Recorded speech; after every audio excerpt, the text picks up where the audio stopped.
Assalamualaikum warahmatullahi wabarakatuh. Halo sahabat semua, selamat datang di channel kami. Tentunya yang selalu menyajikan kisah menarik untuk disimak. Di kesempatan kali ini kami ingin berbagi kisah tentang pelukan yang hilang. Silakan disimak.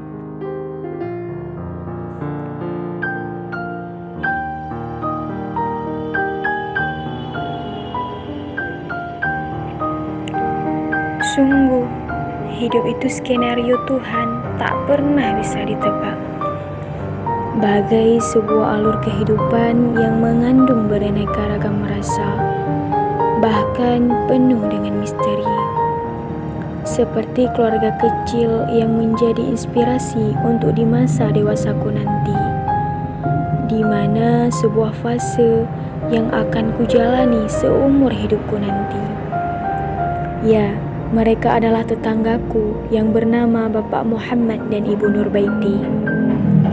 Sepasang suami istri yang bekerja sebagai PNS, dan mereka selalu menyempatkan waktu untuk mengajari anak-anak masyarakat akan ilmu agama di rumahnya yang seperti istana itu. Mereka adalah sebuah keluarga yang sangat aku kagumi akan kesederhanaannya. Padahal mereka hidup serba berkecukupan. Mereka adalah sebuah keluarga yang selalu terlihat bahagia, walau terkadang ada masalah yang menghampiri.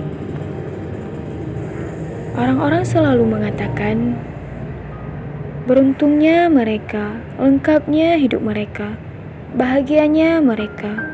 Lihat, bahkan mereka dikaruniai 4 orang anak yang tampan dan cantik, lagi pandai, sopan, serta di umur yang masih sangat muda sudah menjadi penghafal Al-Quran. Masya Allah. Namun, begitulah manusia, hanya melihat dari luarnya saja, tetapi tidak tahu bagaimana sesungguhnya keadaannya. Hanya mampu mengagumi, tanpa mau belajar dari apa yang telah mereka kagumi. Hanya bisa mengatakan beruntung, tanpa mau tahu bagaimana proses yang dijalani. Hari itu lalu lintas selalu dipadati oleh berbagai alat transportasi. Jam menunjukkan jam 11 siang. Pak Muhammad sedang memboncengi salah satu anaknya untuk diantar kembali ke sebuah pondok besar yang terdapat di kota itu. Sebuah motor di jalan tiba-tiba oleng dan mengenai motor yang dikendarai Bapak Muhammad. Astagfirullah, suara panik yang semakin ramai mendekat ke arah mereka, di mana sebuah kecelakaan lalu lintas yang selalu menguras air mata. Bahkan hanya hitungan menit, para korban sudah sampai di rumah sakit terdekat. Salah satu telah meninggal di tempat kejadian, sedangkan Pak Muhammad dan anaknya masih diberi kesempatan untuk menghirup nafas. Walaupun keadaan anaknya tak sadarkan diri akibat dari benturan keras di kepalanya. Sedangkan keadaan Pak Muhammad dengan mata teduh, suara lirih menanyakan keadaan anak beliau. Tak lama, beliau pun menghembuskan nafas terakhir tanpa memberikan kesempatan berbicara kepada keluarganya. Kabar meninggalnya beliau tidak hanya duka untuk keluarganya, tetapi kabar celaka untuk orang-orang yang mengenalnya. Laksana kabar yang meretakkan tengkorak para pendengar dan merobek hati para pengagumnya. Jenazah dipulangkan setelah lebih kurang 2 jam dari rumah sakit. Banyaknya masyarakat berdesakan di rumahnya, berpasang-pasang mata memerah karena desakan sungai kecil di pipi mereka. Mereka mencoba memberikan pelukan kepada keluarga yang ditinggalkan, seolah memberikan kekuatan untuk bertahan. Keadaan anaknya belum sadarkan diri sehingga dilarikan ke rumah sakit yang lebih lengkap peralatan pengobatannya. Sedangkan anak sulungnya akan pulang esok hari karena sedang berada di luar negeri dalam keadaan pendidikan. Dan istrinya sudah lama menderita sakit yang menguras berat badannya. Tanpa orang lain mengetahuinya, karena selalu mengenakan pakaian longgar dan berjilbab lebar. Begitulah hidup. Dalam hitungan detik, semua bisa berubah. Meninggal tidak harus tua, meninggal tidak harus sakit. Beruntung kini berbalik dengan celaka. Kebahagiaan sudah berbalik menjadi kepedihan.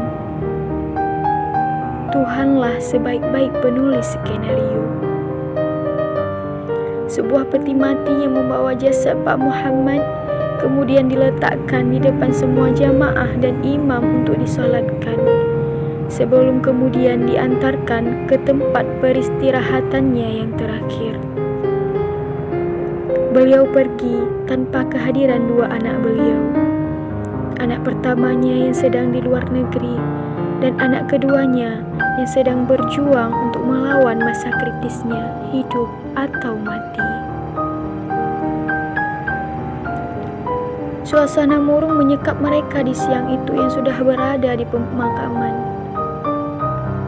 Suara burung bersahut-sahutan seolah sedang mengabarkan kabar duka kepada kawan-kawannya yang lain. Lain cerita di tempat pemakaman, lain pula cerita di rumah sakit. Setelah beberapa hari, anaknya telah sadar dan selalu menanyakan kenapa ayah tidak pernah datang untuk menjenguknya. "Mak, gimana kabar ayah? Anis rindu." "Kenapa ayah tidak pernah datang menjenguk Anis?" Pertanyaan yang sama selalu ditanyakannya dan jawaban bohong selalu dijawab ibunya. Setelah berangsur-angsur pulih, ibunya mengatakan yang sebenarnya. Sebenarnya, ayah telah tiada. Ayah telah meninggal setelah beberapa menit kecelakaan itu, anakku.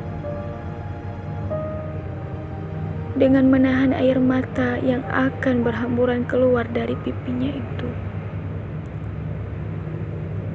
kata dokter, "Hari ini kamu sudah boleh pulang, nak." Tak ada suara, tak sedikit pun gerak yang terdapat dari anaknya itu. Hanya air mata yang mengalir deras dari mata indahnya. Sebuah pelukan sangat mendekap anaknya, selalu memberikan kekuatan untuk bertahan. Tanpa habisnya menyemangati anaknya, walau hatinya masih seperti disayat-sayat. "Semua ada hikmahnya, anakku." Kata-kata itu selalu keluar dari mulutnya untuk menyemangati anaknya. Setelah genap 100 hari meninggalnya Pak Muhammad, Ibu Nurbaiti akan pergi ke rumah sakit ternama di luar negeri. Semangat sembuhnya kini semakin menyala dengan alasan demi keempat anaknya. Sungguh, seorang yang sangat luar biasa di sebuah keluarga kecil itu. Selalu semangat untuk meraih kesembuhannya. Bulan demi bulan telah dilaluinya di rumah sakit luar negeri. Kini kesembuhannya akan segera dicapainya. Tuhan memang baik. Akan selalu memberikan hasil dari usaha-usahanya itu. Hanya hitungan bulan pun anak sulungnya akan libur panjang dari kuliahnya dan akan pulang ke kampung untuk berkumpul dengan keluarganya. Kemudian berencana akan membawakan anaknya tafakur ke negeri Jepang untuk memulihkan misteri yang telah menimpa keluarganya itu. Dan semoga Tuhan menempatkan Bapak Muhammad di tempat yang diridhoinya, yaitu surganya Allah. Amin ya rabbal alamin.